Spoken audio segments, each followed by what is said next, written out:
फल वाली चुड़ैल। एक गांव के बाहर एक चुड़ैल का साया था। वो एक सेब के बाग में रहती थी। जो कोई भी उस बाग में आता उसे वो चुड़ैल मारकर खा जाती थी। जब से मैं इस बाग में आई हूँ मजा ही आ गया है। जब देखो रोज नया मुर्गा आ जाता है। लेकिन चुड़ैल की खुशी ज्यादा दिन नहीं चली। जल्द ही लोगों को पता चल जाता है कि उस बाग में कुछ गड़बड़ है और फिर लोग उस बाग से सेब तोड़ना और बाग में जाना छोड़ देते हैं। अरे ये क्या हो गया है? धीरे धीरे तो लोग आने ही बंद हो गए। मैं अब किसे खाऊंगी? कैसे अपनी भूख मिटाऊंगी? तभी चुड़ैल की नजर सामने पेड़ पर लगे सेबों पर पड़ती है। मजा आ गया। ये तो मेरे दिमाग में ही नहीं आया। लगता है आखिरी बार किसी मंद बुद्धि का मांस खाया था। अरे लोग नहीं आ सकते तो क्या, मैं तो उनके पास जा सकती हूँ। इसके बाद चुड़ैल एक सुंदर औरत का रूप बनाती है और बाग से सेब इकट्ठे करके बेचने निकल पड़ती है। सेब ले लो सेब, खूब रसीले सेब। एक बार खाओगे तो अपनी बीवी को भी भूल जाओगे। सेब ले लो सेब, खूब रसीले सेब। तभी सेब वाली पर कल्लू और पुत्तन नाम के दो गांव वालों की नजर पड़ती है। अरे पुत्तन, तू देखा कितना बढ़िया सेब वाली। चला हो थोड़ा सेब खरीदा, रात में खाब हो। खूब समझता हूँ ठरकी।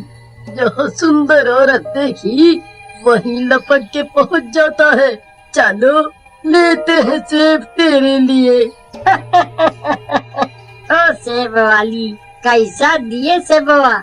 हमका लेना है 5 किलो। बस 5 किलो? इतनी ही खा सकते हो इस उम्र में? लगता है बूढ़े हो गए हो। चलो ज्यादा अदाएं मत दिखाओ और 5 किलो सेब बांध दो हमारे लिए। अरे सुनत हो, कल भी आना, हम कल और 5 किलो ले लेंगे। फिर इस तरह वो सेब वाली वहाँ से चली जाती है। उधर रात में कल्लू और पुत्तन दोनों मिलकर सेब काटते हैं।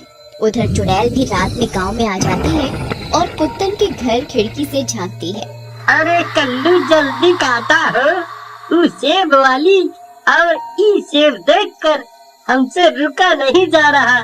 सब्र कर मेरे भाई, काटने तो दे।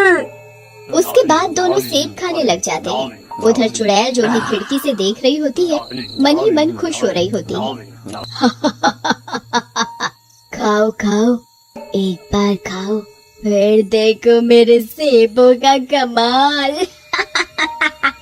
जैसे ही कल्लू और पुत्तन सेब खाते हैं वो दोनों वहाँ से गायब हो जाते हैं और उनकी जगह 2 सेब रह जाते हैं। चुड़ैल अंदर जाकर उन दोनों सेबों को उठा लेती है। मजा आ गया, मेरी तरकीब तो काम कर गई है।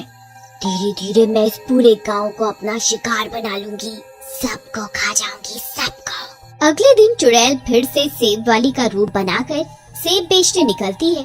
उसे रीमा अपने पास बुलाती है। ऐ सेब वाली, जरा इधर तो आ, सेब मुझे भी खरीदने हैं। देखने में तो बहुत अच्छे लग रहे हैं, क्या भाव दिया? मेम साहब भाव का क्या है, आप सेब खाओ, अच्छे लगे तो पैसे कल दे देना। मैं तो कल भी आऊंगी, जो मन करे वो पैसे दे देना। हाँ, सेब वाली की बात सुनकर रीमा को लालच आ जाता है। बात तो बहुत बनाती है तू, चल ले लेती हूँ तेरे सेब, लेकिन पैसे तो मैं बाद में ही दूंगी, और वो भी तब जब मुझे और मेरे घर वालों को ये सेब पसंद आ जाएंगे। फिर रीमा सेब लेकर अपने घर चली जाती है। वहाँ उसका पति राजू बैठा होता है। रीमा सेब लाकर राजू को देती है और वहाँ से चली जाती है। इस औरत ने जिंदगी में पहला अच्छा काम किया।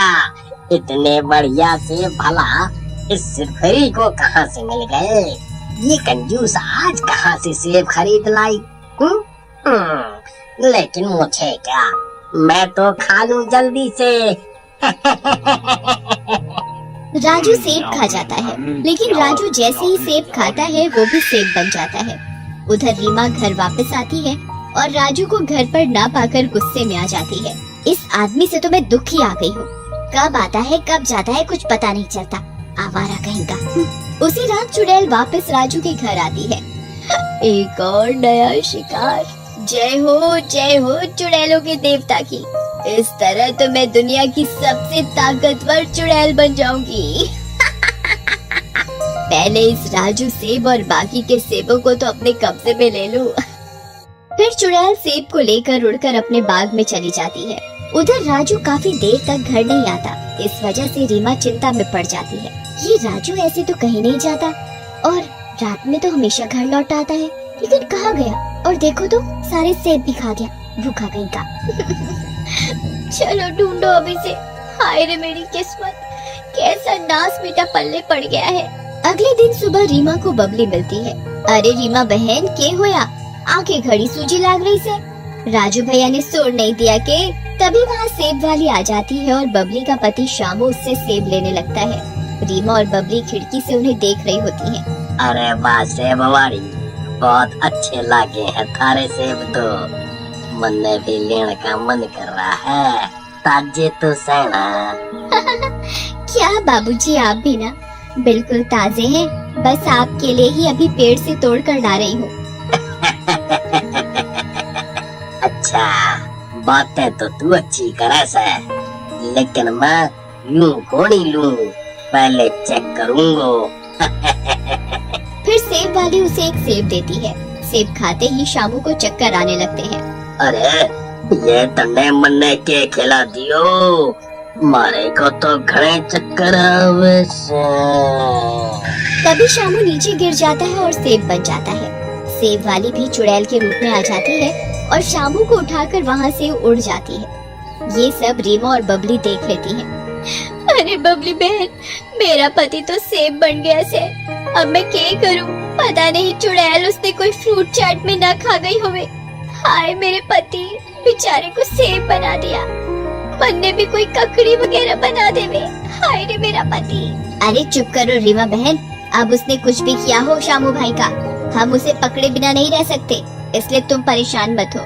फिर रीमा और बबली गांव के प्रधान को जाकर सारी बात बताती हैं। अच्छा बबली बेटी, अगर ये सब सच बात है तो हम सब लोग सचमुच खतरे में हैं और हमें अपनी जान बचाने के लिए कुछ करना होगा।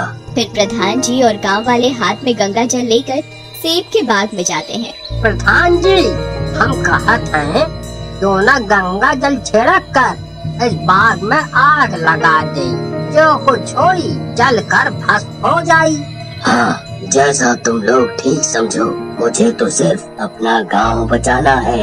फिर गांव वाले सेब के बाग में गंगा जल छिड़क कर आग लगा देते हैं। आग लगते ही चुड़ैल का जादू खत्म होने लगता है और गांव वाले जो सेब बने थे वो भी ठीक हो जाते हैं और वहाँ से भागने लगते हैं। मैं ठीक हो गया प्रधान जी, मैं ठीक हो गया। आपने मुझे चुड़ैल का फ्रूट चाट बनने से बचा लिया। तभी चुड़ैल वहाँ आ जाती है और बहुत गुस्से में आ जाती है। अरे ओ राजू, पहले यहाँ से भाग ले। और देख, तेरी अम्मा आ गई, फिर खुशी मनाना। आगो सब यहाँ से। अरे ये क्या किया दुष्टों, मेरा सारा जादू खत्म कर दिया। मेरे सालों की मेहनत बर्बाद हो गई। मैं अब सब गांव वालों को जिंदा नहीं छोड़ूंगी, सबको मार कर खा जाऊंगी। तभी चुड़ैल के आगे पुत्तन आ जाता है। हमका माफ कर दो मैया, हमसे गलती हो गई। हम आज से कौनो औरत की तरफ आंख नहीं उठाएंगे। जब भी देखेंगे सिर्फ मर्द ही देखेंगे। माफ कर दो जी। तूने मेरे पति को सेब बनाया ना, अब मैं तुझे नहीं छोड़ूंगी। तो ये सब तेरा क्या धरा है?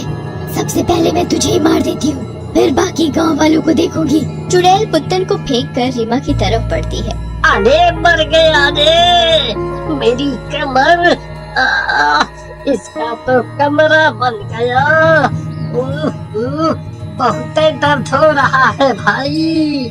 तभी तांत्रिक अपने पास से भस्म निकालता है और चुड़ैल के ऊपर फेंक देता है। पाउडर फेंक रहा है मुझे गोरा करने के लिए। चुड़ैल, देख तो सही अभी मेरा जादू। मजा आ जाएगा तुझे। तभी एकदम से चुड़ैल जलने लगती है। अरे तांत्रिक, ये क्या कर दिया? मुझे जलन क्यों हो रही है? मैं जल रही हूँ, बचाओ बचाओ। तूने इन गाँव वालों को बहुत परेशान किया था, अब तू तो गई। थोड़ी देर में चुड़ैल पूरी जल जाती है और गांव वाले चुड़ैल के साए से आजाद हो जाते हैं और सेब का बाग भी ठीक हो जाता है।